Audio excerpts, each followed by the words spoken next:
En la siguiente presentación concretaremos los aspectos más fundamentales de la filosofía de Marx y Rawls, sus diferencias y sus semejanzas.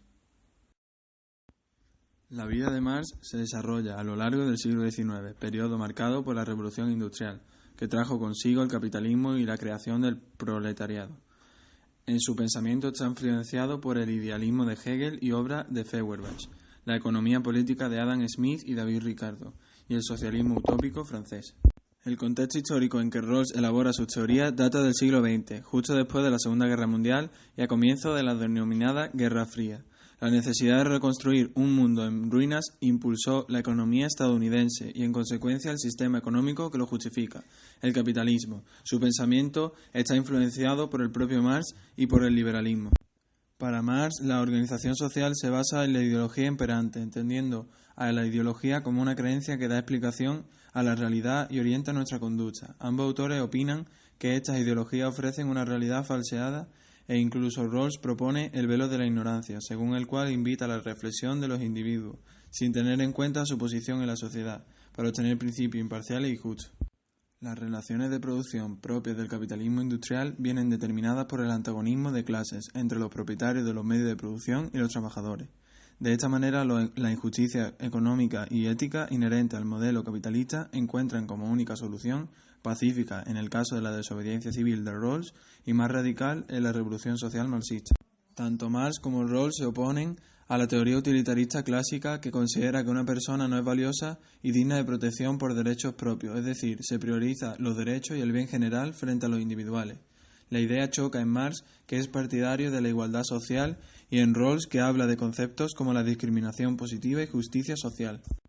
Las relaciones que se establecen entre las fuerzas productivas o trabajadores y los empresarios poseedores de los medios de producción constituyen la estructura económica sobre la cual se erige una superestructura política jurídica, en el caso de Marx, y unas instituciones en Rawls, ambas encargadas de concretar la sociedad, política y economía, así como los deberes y derechos de los ciudadanos. El contractualismo de Rawls dice que el Estado solo es posible porque hay un acuerdo entre los gobernantes y los gobernados, que ceden el poder a los primeros confiando en su legitimidad.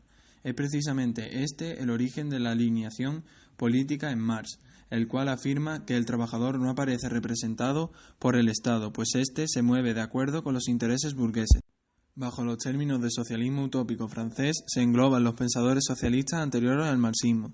Estos propusieron construir comunidades comunistas en el propio ámbito de una sociedad capitalista, lo cual supuso para ambos autores puras formulaciones irrealizables, pues no se basaban en un análisis científico de la sociedad capitalista y no tenían en cuenta la lucha de clases. El marxismo es una teoría que defiende que todos somos iguales y que por tanto merecemos las mismas posibilidades. Sin embargo, Rawls explica a través de su principio de diferencia que para llegar a un nivel superior de justicia debe existir una discriminación positiva que favorezca a la clase social desfavorecida. El objetivo de la obra de ambos autores es la búsqueda de principios que garanticen la justicia social.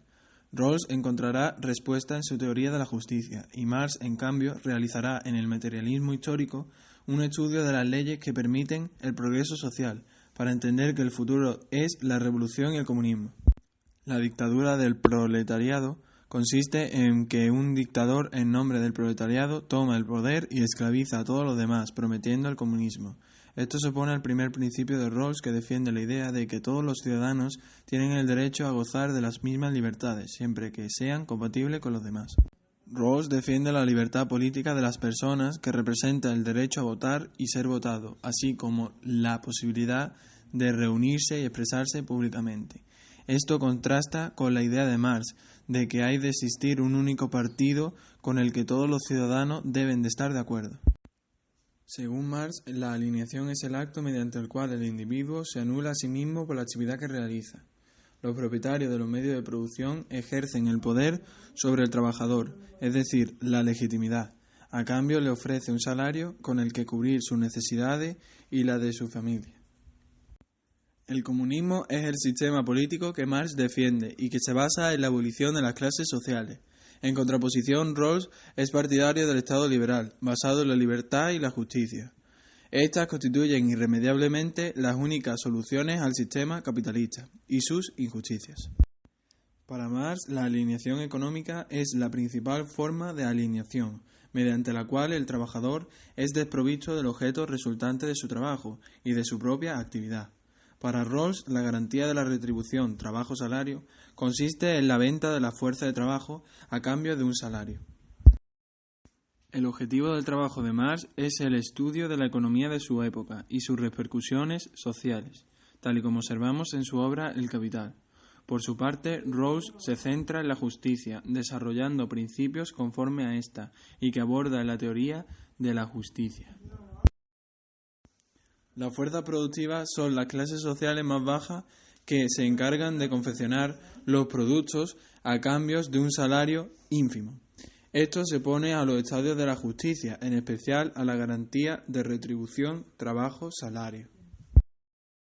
La alineación social es el acto mediante el cual se produce una diferenciación de clases, propietarios de los medios de producción y proletariado, siendo estos últimos los más desfavorecidos, pues viven en condiciones de trabajo deplorables y son desposeídos del beneficio económico generado, plusvalía. En conclusión, tanto Marx como Rawls consideran que la filosofía no solo ha de servir para interpretar la realidad, sino que ésta debe utilizarse para cambiar la sociedad, la economía y la política.